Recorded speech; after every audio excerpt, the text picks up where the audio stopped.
So the question I have for us this morning is, do you consider yourself a happy person? I mean, do you find yourself to be kind of fundamentally happy, fundamentally joyful? Or do you struggle with that sort of thing? Is it hard to be happy? You know, and some of us do struggle with that. And sometimes it can be very difficult. And sometimes it can be really easy to focus on everything that's wrong, feeling like nothing is right. You know, and as we get into the Christmas season, it can kind of really affect us, right? Because for some of us, the Christmas season is it just kind of makes everything a little bit better, right? A little bit more positive, a little bit more bright sort of thing. For others of us, all we see is stress. You know, and there are so many things that go into that, right? There's the issue of kind of the things you have going on for the holidays. There might be financial challenges. You know, when I operated my business, right, it was like, well, Christmas is 6 days before the end of the year, and what state are my taxes in at this point as I wrap up my fiscal year for my business and sort of thing. So for me, sometimes Christmas was much more of a, I'm just going to ignore all that for 24 hours, and I'll deal with it on the 26th sort of thing, right? That all these things can kind of build up on us. And so the question, I guess, is that, does it matter if you're happy? Does it have any impact if you're happy? You know, it's interesting. There was a research study about 15 years ago, and it kind of sounds odd, but it kind of points to something important. That basically what the researchers did is that they actually went and they used baseball cards. And so what they did is they went way back in time, and they found a bunch of old rookie cards. So people who played in Major League Baseball went to their first year in the league. They got a whole bunch of those cards of various different players, and they broke them into 3 categories. One category was those who had little or no smile, and they put those in one grouping. The other one is they had kind of a moderate smile, and they put them in another grouping. And then those who had a big smile went into the third grouping. And then what they did, after they created their groups, they went and looked how long they all lived. And those in the big smile group, on average, lived 7 years longer than those in the no smile or small smile group. And it's very interesting, even if you correct for other factors like family history, all those sort of things, no matter how you divided them up, the average lifespan of those with the big smile was 7 years longer than those without that smile. So that tells us that our happiness actually affects our lifespan, or at least it affects how well we do in life. And so why does any of that matter as we kind of get into the Advent season, right? Because what is Advent about? As I mentioned to you, I actually had to do a lot of research on this because it was actually, I've heard the word. I'd heard the word before. I lived in the United States. I generally had heard it. But I didn't really know what it meant. I would ask people, and here's the answer. I'm going to let you guess. When I go to people who I consider deeply religious, far more experienced than me, I said, what is Advent? What do you think the answer I was consistently given was? It's the 4 Sundays before Christmas. Well, no kidding, right? You know, what is Thanksgiving? The 4th Sunday of November. No, right? Thanksgiving is about being thankful. And so I was really interested in what Advent was about. And it's interesting, if you look at very traditional religions like Orthodox, Orthodox actually really divides the Christmas season into 2 parts. The part before Christmas, which is Advent, where we're anticipating the king, that nothing is any better yet. But then when they get to Christmas, the king has come.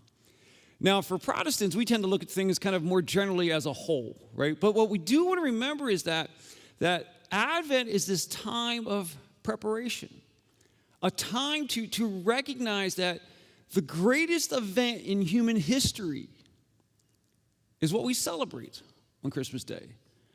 That the very king of the world, the creator of the world, the creator of all things, chose to come to earth, to be among us, to provide a way to be reconciled and reconnected with God, based not on being good enough, based not on all the things that you do, but based on faith in who Jesus is and what he's done. So what Advent gives us is this time to make sure that we're actually being part of our Christmas experience. Because it is so easy to kind of, Christmas is coming. I think Bonnie had the thing, I think it's like 18 days until Christmas, which is a little nauseating sometimes, for me. Is that close, really? And that should not be the reaction, right? It should be like excitement, and this is great. And the idea of Advent is that we take time each week and say, what does Christmas really mean? Right? Last week, we talked about hope, right? That there's a hope that came with Jesus. Right? And today we're talking about joy. And why does joy matter? And where does it come from? Right? So as we kind of kick off kind of my part of the Advent celebration, since I wasn't here last week, right, is looking at that idea of joy and what does it mean? And then there's a kind of this word joy, like when we say joy, and often if I say, well, what is joy? People say, well, it's happiness. It's being happy. And if you look up those two words, you're going to get very similar definitions, right? It's kind of a positive feeling. But in a Christian context, we tend to look at joy as something bigger than happiness. Joy is often thought of as a general sense of wellness, that even when things are not going the way you want them to, even when you might be deeply sad in the moment, joy says, I know it's going to be okay. I know that the Lord is in charge. And no matter how this goes, I'll be okay. Whether I'm healed or not, I will be okay. Right? That's what we think of as joy, is this kind of persistent sense of wellness that goes beyond circumstances. Now, part of that does, of course, involve happiness. That it'd be hard to say you're joyful and never be happy. I'd have questions if that was the case. Right? So the question is that when we struggle to be happy, or you know someone who's very happy, where does that come from? And it turns out that part of our sense of happiness is kind of built in. Some of us are genetically predisposed to being happier. Others of us are genetically predisposed to having a more difficult time. Also, there are certain personality traits that tend to go with happiness, that if you're a self-confident person, or if you're self-assured, right, that if you're outgoing, people like that tend to be happier than those who are not. And sometimes by the time you're an adult, you can't really control those things. But see, here's the good news. That's only half of what makes us happy. The other half of what makes us happy is entirely in our control. And what it really comes down to, the thing that we can control is deciding how we look at things. Because the reality is that most of the things that we tend to look for to make us happy are going to let us down. Right? How many circumstantial things do we look for to make us happy? Like, man, if I just had more money, then I'd be happy. Research proves over and over again that if you were sad and you win a $500 million lottery, you're still going to be sad. You're still going to be depressed. I guess you can have a better time being depressed than you were before. Okay. But the money thing is kind of funny, right? Is that because there is a point where money does help with happiness. If you don't have enough money to meet the basic needs of survival, more money does make us happier, right? But once you have, quality shelter, food, you can take care of your basic needs, access to medical care. Once you have those basic human needs, more money beyond that doesn't really make us any happier. I mean, if you've ever gotten a really good raise or anything like that, and you're excited, but then it becomes what? Just what you make. You get that first paycheck that's bigger, and you're like, woo, this is really cool. If 10 years go by and that check doesn't change, it doesn't feel as cool anymore. Right? Because we're incredibly adaptable creatures. Right? That we adapt to whatever our normal is. And before long, that becomes our normal. Or you look at that big house that you really wanted and you got it, or that fancy car. Or the one that always gets me is people who buy really expensive watches. When I lived in New York City, guys would wear multi-$1,000 watches. And this Timex, is $30 is killing it for me. Now I have an Apple Watch now, so I'm an idiot now too, of course, right? But this does more things, darn it, But when it comes to just a basic watch, it's like, what difference does it make? Or when you buy that big fancy car and the payments are twice as much as somebody else's, but they both do the same thing. They're transportation. So circumstances don't really help us, But the other thing we often look at are big life events, right? Things like, well, if I just get a new job, then I'll be happier. And so that new job has its own set of problems, right? If I get a promotion at work, I'll be happier. Except I have to work more, I have more responsibilities, and I make more money, but that money didn't make me happy anyway. So that doesn't help. Or my favorite is, and I'm guilty of this one, I'll move to a new place. I'll move to a new town, a new city, a new state. And when I get there, it'll all be better. Except what happens? Wherever I go, there I am. Right? All my baggage, all my mess, all my stuff came along with me. Somehow, hopping in the car and loading it up with all my physical stuff didn't leave all my emotional stuff behind. Right? So those things don't work.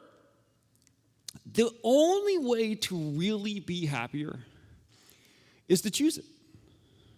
You have to choose it. You have to choose to be happier. You have to choose to change your outlook. You have to be intentional. You look for gratitude, opportunities to be grateful. I walked in this morning, and I was running a little late anyway, and the heat wasn't working. I wasn't feeling very grateful, to be honest with you. But I was grateful that as opposed to the heaters completely shutting down, they went into what's called their emergency mode, where they keep the room at least in the 50s.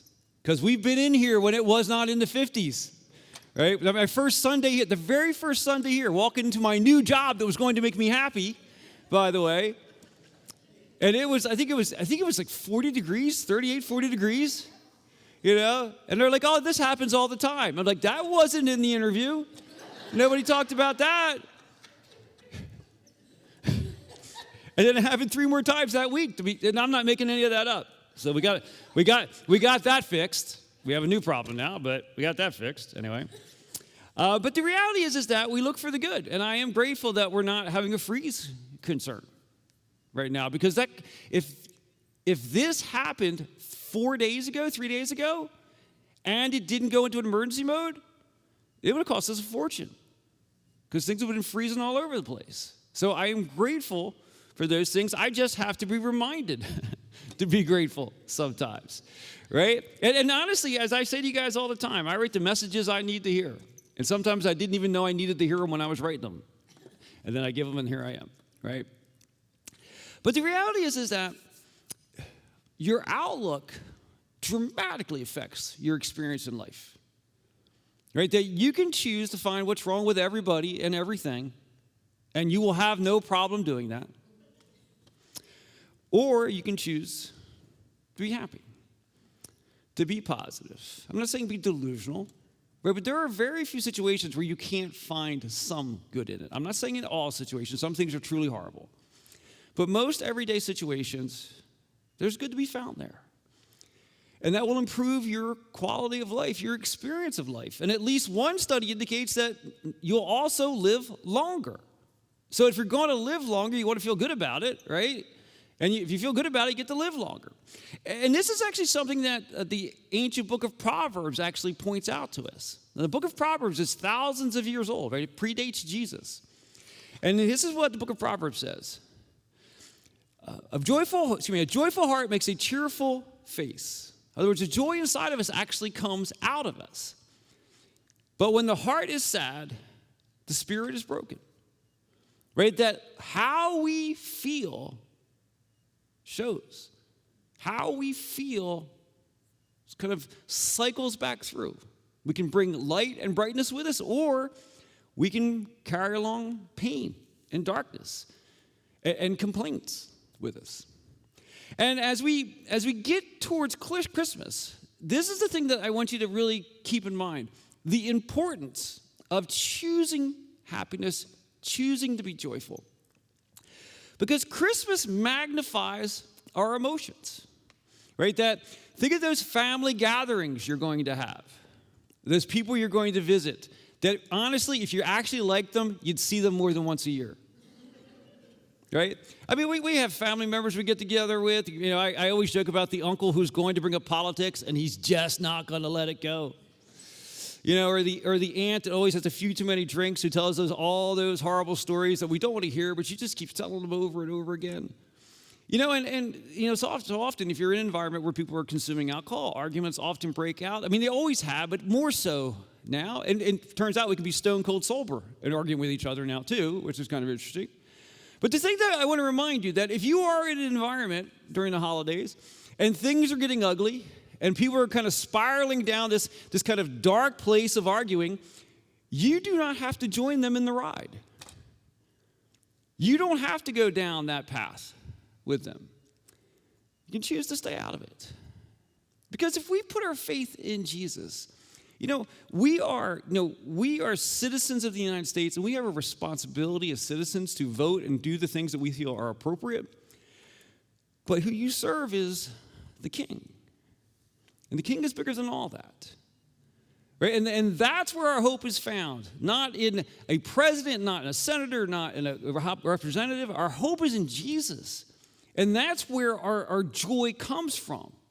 Right? So as we look at the Christmas season, don't get caught up in all that junk. And also, don't be the one that starts all that junk. Right? Just let it go. Your opinions are important. What you think is right is important. But as a follower of Jesus Christ, the way you treat people, the way I treat people, the way we interact with people is what is most important. Because we are called to be his presence in this world. So as you're in that kind of holiday gathering, there's a lot of emotions that can go through that. As I talk about the political stuff and all the conversation stuff, but not everyone has a happy childhood that they're carrying around with them. And sometimes the holidays bring that stuff up. And a lot of dark memories can start to creep up. And don't let those things get a hold of you. Our past can be really painful, and they can be really hard to move past. But don't let it get a hold of you. Right? The King has come. You will be okay. That if we follow Jesus, as we embrace all of these things, let's take joy in all that. Because Christmas is to be a season of great joy. Because as I said, the very creator of the universe came to earth as a man to reconnect us with God. So I want to walk through the reading a little bit that Kenitha went through, but I just want to kind of set the background on this a little bit. Is that this comes to us from the gospel author Luke. And you may recall a couple weeks ago when we were reading from Luke, I mentioned that Luke is different than some of the other gospels because Luke never met Jesus. He was a close associate of the apostle Paul. He knew a number of the other apostles. But Luke was really setting out to create an orderly history of the life of Jesus. That following the life of Jesus, his death and resurrection, and the events that followed, there was a lot of discussion about, well, what does it mean? Is it real? What happened? Did these things really happen? And so Luke set out to find out the truth. So what we call the Gospel of Luke is Luke's work of documenting the history of what happened in the life of Jesus. And what he wanted people to know is that something amazing had happened. That Jesus, the Son of God, had literally come to earth to rescue mankind. That he'd come to give us a restored relationship with God. He had come to give us a renewed life. He had come to bring us hope, bring us joy, and bring us restoration. And it's available to all who would receive him. But here's the thing that's kind of interesting as we look at the birth of Jesus. And I'm going to ask you to kind of try to hear these things for the first time. Right? Because the scriptures I'm about to read, you've heard it at least once already. When Kenitha read it, but you've probably heard it many, many times. But understand what's happening here. Right? The very one who created the entire universe, the one who is king of all, came to earth as a baby, born in a manger. And that's a nice word for a dirty animal feeder. Right? We often think the manger is the barn. Now, he was born in a barn that Joseph probably had to rake out first because it was probably pretty dirty. But the manger is the feeder that the animals ate out of. So with no place to sit the baby down, they basically dump out a feeder, brush it out, and sit the baby in it. That's how the King of the world chose to come into the world. Why would that be the case? And we get some insight on what's going on there if we look at the way the angels announce his birth. So Luke tells us this. This is following the birth of Jesus. It says, "And there were shepherds living out in the fields nearby, keeping watch over the flocks at night. An angel of the Lord appeared to them, and the glory of the Lord shone around them, and they were terrified." So these angels appear to the shepherds. Now, we think of shepherds, okay, cool, shepherds that hang out with the sheep and so forth. But here's the thing. In the first century, shepherds were generally looked down upon. They weren't really the kind of people you wanted your kids hanging out with. They did this kind of dirty job that needed to be done, but they were largely on the outskirts of society, that they weren't very well trusted. There are actually documented cases that the testimony of shepherds was not permitted in courts because they were so untrustworthy.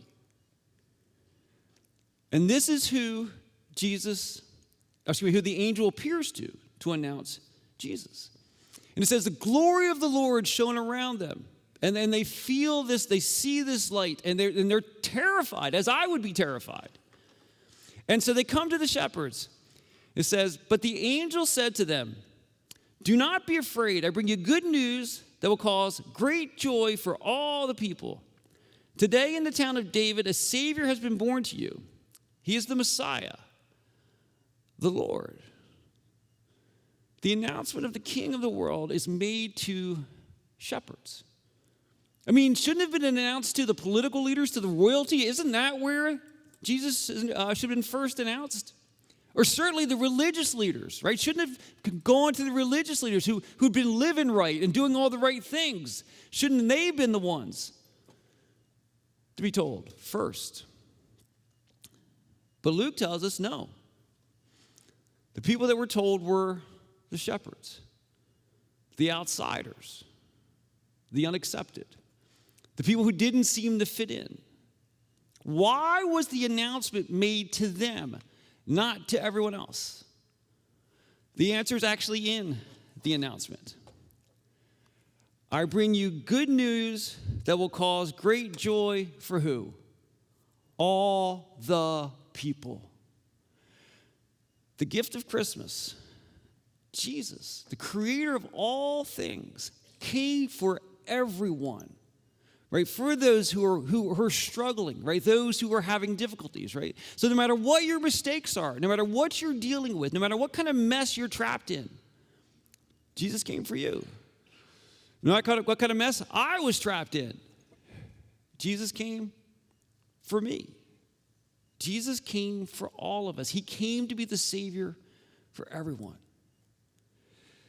And the thing that I want us to understand, that this idea of Jesus coming for everyone was not limited to his initial arrival. Right? That so often, as time goes on, people will tell me, "Well, I don't go to church because I got too much, my life's too much of a mess, or I got too many things going on." The thing that we see over and over in the life of Jesus is that he had always come for those who are on the outside, for those who are struggling, for those who are battling with mistakes and issues and pain. That whatever you're dealing with, if you feel like you don't fit, you know what that means? You fit in Jesus' family. Because Jesus came for those who were on the outside. Maybe you don't fit the religious norm. Me either. Right? Maybe you don't fit into other issues and other environments and you feel like you're struggling. Jesus came to bring renewed life to all of us. And one of the things we see that if we follow through the life of Jesus, Luke documents this over and over for us. Because Jesus used to do something that really upset the religious leadership. It says, this is one of my favorite verses in the Bible, by the way. "Tax collectors and other notorious sinners." Now, I don't know what a notorious sinner is, but it doesn't sound good.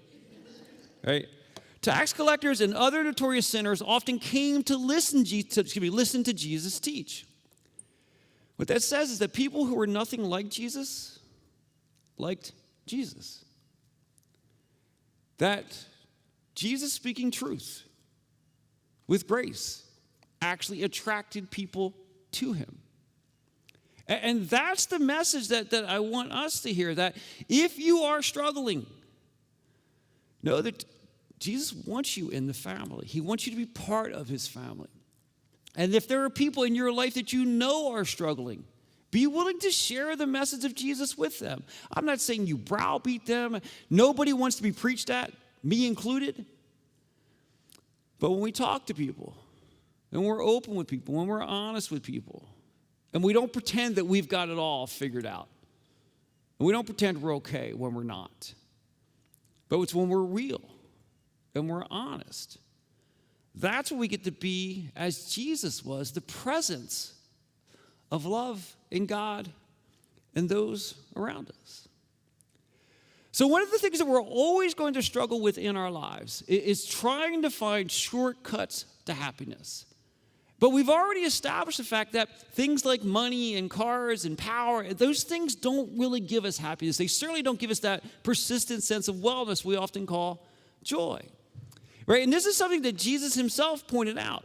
Jesus says that the thief comes only to steal and kill and destroy. Right? When we look for hope in things that are going to let us down, what they actually do is they actually rob us of things. But Jesus says, but I have come that they may have life and have it to the full. Jesus has come that you may have life and have it to the full, that I may have life and have it to the full. So my question I would ask you to consider, please don't answer out loud. Do you feel like you have life to the full? Or are there things that you're pursuing that are robbing, stealing, and destroying your happiness? Very things you thought would make you happy. And what we find is that when we're willing to really embrace the gift of Jesus and all that it means in our lives and all the struggles that go with it and walk with one another, what we find is that Jesus is inviting us into an active relationship with him, to walk with him in the hope and all that that means. And with that, the way we do that is by recognizing, first of all, that Jesus came for you, and you do not have to get it perfect to be part of that. And to understand that as followers of Jesus, we are called to be a family, to be in it together, to walk with one another, to support one another, to have relationships where we are truly honest with one another. And that's a question I would ask us all to ask ourselves. Do you have anyone who's not your spouse that you can be 100% honest with? Most of us don't. And actually, I threw in the spouses just in case. Many of us are not even honest with our spouses, right? Because we're always trying to hide, and we're always trying to cover something. Or we know what they'll tell us, and we just don't really want to hear it. Yeah, sometimes. But the reality is that wholeness of life, life to the full, is about deep connection to Jesus and deep connection to one another. And then another key part of living life in fullness, or life to the full, is sharing what you have. Sharing Jesus with other people. Again, don't preach at them. Don't be the guy like, oh, don't talk to him. He's going to come. Oh, he's going to preach at me again. He's going to do the Jesus thing again. That's not going to get you very far, right? But in authentic relationships, we shouldn't be afraid to talk about it. Right? But there's also easier ways to share Jesus with people. This is Christmas time. People are more open to faith at Christmas than they are any other time of the year. Right? It used to be Christmas and Easter. Easter's not such a big thing anymore. But Christmas persists. Right? Christmas is this kind of one point in time where general culture and Christianity actually intersect. And did you know that research study after research study shows that between 70 and 80% of non-churchgoers, when asked the question, if a friend or family member invited you to church, would you go at least once? 70 to 80% of people say, yes, I would go at least once just to see what it's like. And I know we often think that, well, I don't want to invite somebody to church because it might be awkward. If they say no, it'll be weird. Well, it's only going to be weird if you're weird, right? You know, if they say no and you're cool, right? You don't have to treat them any differently. So what I want you to consider doing as we kind of get into this Christmas season is Christmas Eve. People who will go to church no other time will come on Christmas Eve. So I want to really encourage you, invite people to church this Christmas Eve. And I was going to say invite at least one, but, you know, I'm an upseller. Invite at least two, right? Invite at least two people to church. I mean, why not? You know, because we always go, well, they're just going to say no. You don't know that. And if they do, you know what? If you ask them and they say no, the outcome's exactly the same as if you did nothing. But if you ask them and you say yes, you ask them and they say yes, the outcome is very different than if you did nothing. Meaning that there is no downside to asking people out to come to church. So I really want to encourage you to do that. Christmas is, roughly 2 weeks away. Really think about doing that. Who in your life would you like to see me? Come on, that's a joke. Really? Really nothing? Like it was just so bad. It's like, I don't even know what he's talking about. Right? Invite people to come see me. Mrs. O says I look good in a suit. I don't know. Mrs. O, she was always giving me a hard time about wearing my suit. So, you'll actually see me in a suit on Christmas Eve too, just so you know. That's worth coming for, sort of thing, right? Yeah. Oh, Ruthie, excuse me. But seriously, it's like, we keep the service short. It's not long. We keep it like 30 to 40 minutes. The choir's doing 2 songs. It might be 40 minutes this time. But we keep it short. We only do one service at this point. It's a very traditional service. It's a great chance to just kind of get people to come out. Because you never know. You never know what's going to jumpstart someone's relationship with Jesus. So often it's just one interaction, one encounter. So I'd really encourage you to really consider that, right? Because as Christians, we are a family, and we want our family to continue to grow. Because if we believe what we say we believe about Jesus, we want to share it with other people. Right? And one of the things that we celebrate, this morning is communion. Right? And in communion, we celebrate this idea of being one family in Jesus. So as we're together this morning and as we celebrate communion, it's important, I think, for us to recognize the invitation that Jesus gives us to join him at his table, the invitation for us to come together at his table, and the importance of us sharing that invitation with other people to join us at Jesus' table.